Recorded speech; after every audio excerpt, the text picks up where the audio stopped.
क्यों देख रहे हैं मुझे? सिर्फ सुनने के लिए?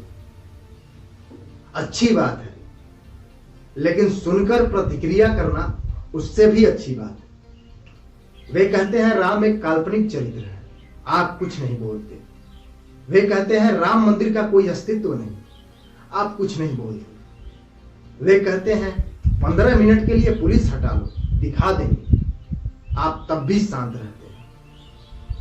आप तब भारत भूमि की पावन मिट्टी बंटवा कर भी चुप थे, आधा कश्मीर कटवा कर भी आप चुप थे। ऐसे ना जाने कई मौकों पर आप चुप थे। ये सभी हर बार हमारे आराध्य ईश्वर के बारे में मजाक बनाते हैं, आप कुछ नहीं बोलते। क्या आपको सिर्फ सुनने की आदत है? मैं आपको यह बताना चाहता हूं, यह सब सुनियोजित तरीके से किया गया है और हर बार किया जाएगा, क्योंकि आपके अंदर प्रतिक्रिया करने की कोई हिम्मत नहीं बची है। आपके अंदर उनके खिलाफ खड़े होने की ताकत नहीं बची है। मुझे आपको उकसाने में कोई रुचि नहीं, बस आपको याद दिला रहा हूं। आपको स्वयं पर शर्म महसूस होनी चाहिए। आप में से आधे से ज्यादा किसी न किसी राजनीतिक विचारधारा के खूंटे में बंधे पड़े हैं। आधों का कोई विचार ही नहीं, वे बस यूं ही जी रहे हैं। कुछ इस दुख में जी रहे हैं कि उनके पूर्वजों के साथ अन्याय हुआ है, और कुछ अंग्रेजों के झूठे आर्य द्रविड़ सिद्धांत को सुलझाने में पड़े हुए हैं। उनको कुछ भी फर्क नहीं पड़ता कि उनका घर जल रहा है, कौन मकान उजाड़ रहा है, कहां जिहाद हो रहा है, कौन जिहाद का बोझ अपने कंधे पर ढोने में लगा है, और कहां काफिर मारे जा रहे हैं। उन्हें कुछ भी फर्क नहीं पड़ता। उन्हें तो यह भी नहीं पता कि वे खुद ही काफिर हैं। वे सिर्फ जी रहे हैं, उनको कुछ भी फर्क नहीं पड़ता। वे तब तक जी रहे हैं जब तक जिहादी उन्हें जिंदा छोड़े हुए हैं। सच में एक बार तो ऐसे लोगों को स्वयं पर शर्म आनी चाहिए। अब आते हैं कुणाल कामरा पर, जिसका पूरा का पूरा बिजनेस मॉडल हिंदुओं की भावनाओं को ध्वस्त करते हुए चलता है। सुरलीन कौर, अग्रिमा जोशुआ जैसे कॉमेडी के नाम पर नेक्सस एजेंडा चलाने वालों के खिलाफ भी आपके एक शब्द नहीं निकलते। स्वास्तिक, हिंदुओं का पवित्र प्रतीक, राजनीतिक रंग देकर सड़कों पर उतार दिया गया। नागरिकता संशोधन कानून के विरोध में मां काली को हिजाब डालकर फहराया गया।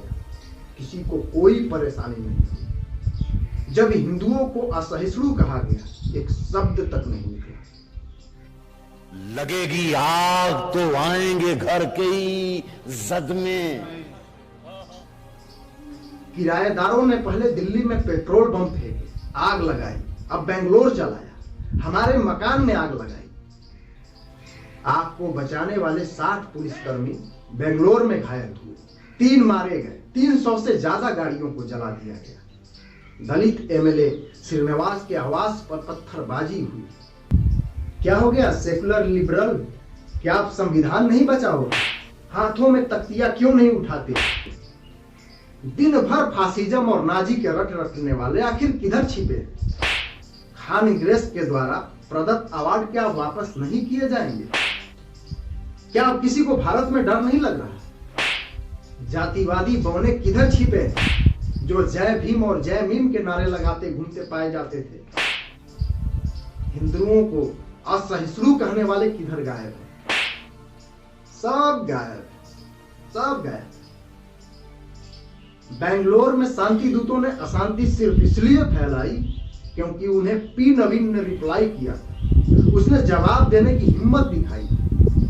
श्री कृष्ण जन्माष्टमी के पावन दिवस पर कर्मयोगी श्री कृष्ण के आचरण पर उठाए गए सवाल के प्रत्युत्तर में पी नवीन ने मोहम्मद और कुरान के आयत की जो सच्चाई लिख दी, उससे ही जिहादी तांडव करने लगे। मुस्लिम मंदिर बचा रहे थे, सच में, मगर किससे?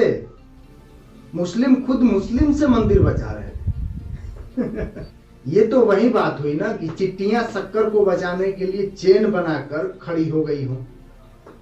पर इसको हम कुछ होने नहीं देंगे इंशाअल्लाह। ये सिर्फ हमारी अमानत है, हम इसकी हिफाजत ही करेंगे इंशाअल्लाह। वीडियो अपलोड कर जल्दी। यहाँ पे सारा मुसलमान, आप उस क्रोनोलॉजी को समझिए जो जामिया मिलिया में दिल्ली में पत्थरबाजी और बस जलाने के बाद लाइब्रेरी में जाकर पढ़ने लग जाते हैं। इंदौर में देश के अलग अलग हिस्सों में हमारे स्वास्थ्य कर्मचारियों पर हमला और छेड़खानी करने के बाद प्लाज्मा देने लग जाते हैं। और बेंगलोर में घर, थाना और गाड़ियां जलाकर मंदिर बचाने लग जाते हैं। हर घटना के बाद इनका प्लान बी तैयार रहता है और फिर प्लान बी पर भरपूर आवाज उठाने के लिए प्लान सी लेवल के सेकुलर और शांतिदूत बुद्धिजीवी खड़े हो जाते हैं, जो समाचार पत्रों में लेख लिखते हैं और मीडिया हाउसेस के द्वारा उन घटनाओं को कवर अप कर देते हैं जिन्हें सच में दिखाया जाना चाहिए था, उनको वो ढक देते हैं। मैं फिर से कहता हूं, यह सब कुछ सुनियोजित है और यह CAA, NRC, राम मंदिर और आर्टिकल 370 के बाद उनकी कोप और क्रोध को प्रदर्शित करता है। यह भारत में धर्मनिरपेक्षता का लाभ उठाकर, ये जो धर्मनिरपेक्ष वाली व्यवस्था चल रही थी उसका लाभ लेकर शरिया कानून वाला इस्लामी राज्य बनाना चाहते थे। यह अब असंभव दिख रहा है, लिहाजा अब आग लगा रहे हैं। उस भीड़ में एक छोटा सा बच्चा भी अल्लाह अकबर चिल्ला रहा है। भीड़ उसके साथ में नारे बुलंद कर रही है, तोड़फोड़ कर रही है। किधर है वो लोग जो जय श्री राम को सांप्रदायिक कहते थे? सेकुलर हिंदुओं, तुम आज भी सो रहे हो, या कोई नया नहीं है, तुम 1000 वर्षों से सो रहे थे, तब भी आज ये हालात बने हुए हैं। तुम्हें अपने कंधों पर उठाकर चलने वाली ये जो जिहाद की बोझ है उससे बाहर निकलना ही होगा।